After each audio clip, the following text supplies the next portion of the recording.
의뢰인. 일부 입을 열면 죽는다. 소년의 끔찍한 비밀.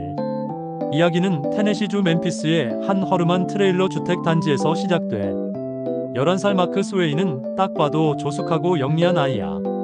아버지는 폭력적이었고 결국 가족을 떠났어. 엄마 다이애는 최저임금을 받으며 힘겹게 마크와 8살 동생 리키를 키우고 있지. 이런 환경 때문에 마크는 일찌감치 어른들의 세계가 얼마나 험난한지 알아버렸어. 어느 날 오후 마크는 엄마 몰래 담배를 피우려고 동생 리키를 데리고 집 뒤편 숲으로 가. 그런데 거기서 값비싼 검은색 리무진 한 대를 발견해. 한 남자가 차 안에 배기관 호스를 연결해 자살하려는 순간이었어.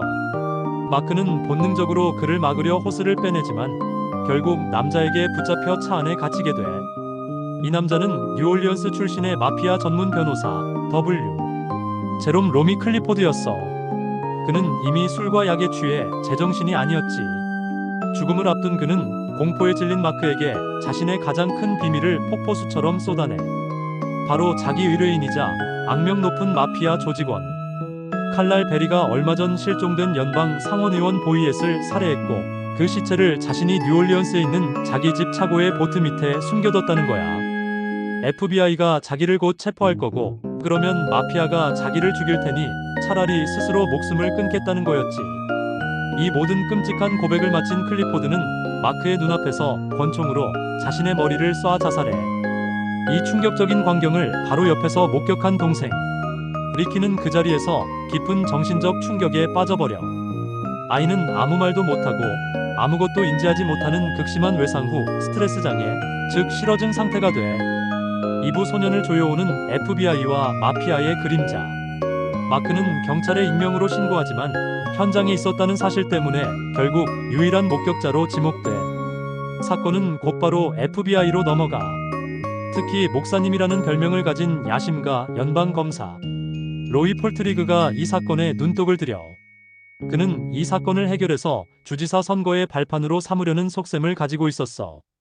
폴트리그는 마크가 클리포드에게서 무언가 들었다고 확신하고 아이를 인정사정 없이 몰아붙이기 시작해. 아직 충격에서 벗어나지 못한 아이를 취조실에 몰아넣고 거짓말 탐지기까지 동원하며 압박하지. 말을 듣지 않자 급기야 아동법원을 이용해 마크를 구금시켜버려. 진실을 말하지 않으면 집에 못 간다는 식으로 협박하는 거야. 한편 마피아 쪽에서도 소문이 흘러들어가. 클리포드가 죽기 직전 웬 꼬마와 함께 있었다는 것, 그리고 그 꼬마가 FBI와 접촉하고 있다는 걸 알게 된 거지. 마피아 조직원 칼날 베리는 마크가 입을 열면 자신의 범행이 드러날까봐 전전긍긍해. 조직은 마크를 감시하기 시작하고 한밤중에 그들이 사는 트레일러에 불을 질러 모든 것을 잿더미로 만들어버리는 끔찍한 경고를 보내. 이제 마크는 한쪽에서는 법의 이름으로 자신을 압박하는 정부, 다른 한쪽에서는 목숨을 위협하는 범죄 조직 사이에 낀 그야말로 사면초가의 신세가 된 거야. 11살 소년이 감당하기엔 너무나도 거대한 위협이었지. 3부 단돈 $1와 마지막 희망, 변호사 레지 러브. 병원 복도에서 마크는 결심해. 이대로 어른들에게 끌려다니다가는 자신과 가족 모두가 파멸할 거라는 걸 깨달은 거지. 그는 자신을 지켜줄 변호사가 필요하다고 판단해. 병원을 몰래 빠져나와 전화번호부 책을 뒤지던 마크는 아동법률 전문이라는 문구를 보고 한 변호사 사무실을 찾아가.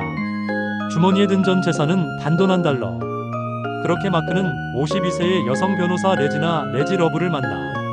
레지는 과거 잘나가던 변호사였지만 힘든 이혼과 자녀의 양육권을 잃은 아픔으로 알코올 중독에 빠져 모든 것을 잃었던 경험이 있어. 재기한 후로는 돈 안 되는 아동 관련 사건에 매달리며 상처 입은 아이들을 돕는 데서 삶의 의미를 찾고 있었지. 처음엔 당돌하고 비밀 많은 이 꼬마 의뢰인을 경계했지만 레지는 마크의 눈빛에서 보통 아이가 아닌 영리함과 절박함을 읽어내. 그리고 거대한 권력에 맞서려는 그의 용기에 감동받지. 결국 그녀는 수임료 $1에 마크의 변호를 맡기로 해.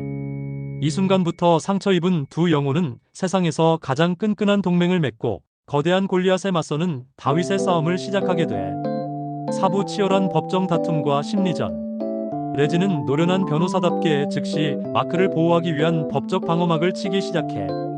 그녀는 폴트리그 검사가 미성년자인 마크를 불법적으로 신문했다는 점을 파고들고 마크에게 불리한 증언을 강요할 때마다 수정헌법 제5조 묵비권을 내세워 방어해. 제 의뢰인은 11살 어린아이입니다. 검사님은 지금 아동을 학대하고 있습니다. 라며 언론을 이용해 폴트리그를 아이를 괴롭히는 야심가로 몰아가며 여론전에서도 밀리지 않아 마크와 레지는 서로를 깊이 신뢰하게 돼. 마크는 레지에게만 조금씩 비밀을 털어놓고 레지는 엄마처럼 친구처럼 마크의 편이 되어줘. 그녀는 마크가 가진 비밀의 무게를 정확히 이해하고 이 비밀을 어떻게 활용해야 마크와 가족을 구할 수 있을지 전략을 짜기 시작해. 이들의 목표는 단 하나, 마피아의 위협으로부터 벗어나고 FBI로부터 증인 보호 프로그램을 얻어내 완전히 새로운 삶을 시작하는 것이었어. 오브 목숨을 건 마지막 도박, 뉴올리언스로. 결국 레지와 마크는 가장 위험하지만 확실한 방법을 선택해. 바로 시체의 위치를 직접 확인하는 거야. 마피아의 감시와 FBI의 추적을 따돌리고 둘은 한밤중에 멤피스를 떠나 뉴올리언스에 있는 클리포드의 집으로 향해. 이 과정은 정말 영화처럼 긴박해. 빈집에 몰래 숨어들어 차고를 뒤지고 마침내 보트 밑에 시멘트로 덮여있는 시체를 확인하는 순간 마크는 자신이 가진 정보가 진짜 무기임을 다시 한번 확인하게 돼. 이제 모든 패는 준비됐어. 레지는 FBI에 연락해 마지막 협상을 시작해. 그녀는 폴트리그가 아닌 FBI 고위층과 직접談判을 짓지. 내 의뢰인은 시체의 위치를 알고 있다. 하지만 그 증언에는 대가가 따른다고 선언하며 마크와 가족의 완벽한 안전 보장을 요구해. 육부 승리와 새로운 시작. 협상 테이블에서 레지는 한치의 양보도 하지 않아. 그녀가 요구한 조건은 아주 구체적이었어. 첫째, 증인 보호 프로그램을 통해 가족에게 새로운 신분과 신원을 제공할 것. 둘째, 실어증에 걸린 동생 리키가 최고의 아동. 정신병원에서 완치될 때까지 모든 치료비를 국가가 부담할 것. 셋째, 새로운 곳에 정착할 수 있도록 충분한 지원금을 제공할 것. 마지막으로 엄마 다이앤이 새로운 직업을 가질 수 있도록 도울 것. 모든 것을 잃을 위기에 처했던 FBI는 결국 레지의 모든 조건을 수용해. 마크는 마지막으로 법정에서 결정적인 증언을 하고 그 덕분에 칼날 베리는 체포되어 마피아 조직은 큰 타격을 입게 돼. 모든 일이 끝난 후 마크와 리키 그리고 엄마 다이앤은 공항에서 레지와 마지막 인사를 나눠. 마크는 자신을 구원해준 변호사에게 진심으로 고마워하고 레지는 씩씩하게 새로운 삶을 향해 떠나는 소년을 자랑스럽게 바라봐줘. 가족을 태운 비행기가 하늘로 날아오르며 지긋지긋했던 과거를 뒤로하고 완전히 새로운 삶을 향해 나아가는 것으로 이야기는 대단원의 막을 내려. 작가가 진짜 하고 싶었던 이야기. 존 그리샴은 이 책을 통해 정의란 무엇인가라는 묵직한 질문을 던져. 법과 제도는 완벽하지 않고 때로는 거대한 권력이 개인을 짓밟는 도구가 될 수도 있다는 걸 보여주지.